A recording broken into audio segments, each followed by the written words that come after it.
Okay, so we've seen content-based recommender systems, and now the second type is collaborative filtering. We'll abbreviate it by CF. Yeah? So a lot of recommender systems today use a combination of content-based and collaborative filtering. Collaborative filtering relies on user item interactions. Yeah? And these interactions can be a user giving ratings, can be the purchase history, or can be likes. Yeah? And the basic concept is that similar users like similar movies. Yeah?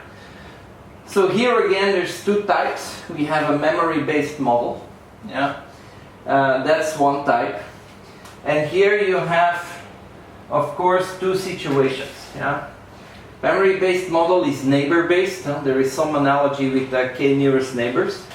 That means if user 1 likes movie 1 and movie 2, because he gave a rating 4 and gave a rating 5, and if user 1 is similar to user 2, and user 2 has rated movie 1 4, then the system will recommend movie 2 to user 2. Okay? So you recommend,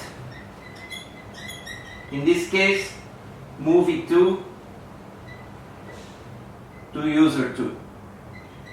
I think it's very easy to understand. Now there's another scenario.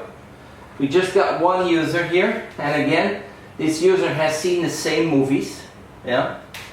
And there is another movie, a movie 3, which is similar to movie 1 and 2. So in this case, recommend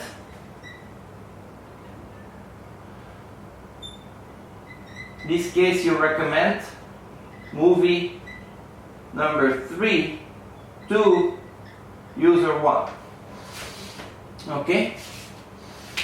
Also quite obvious. So another model is the model based, and this is what we're gonna take a look at next.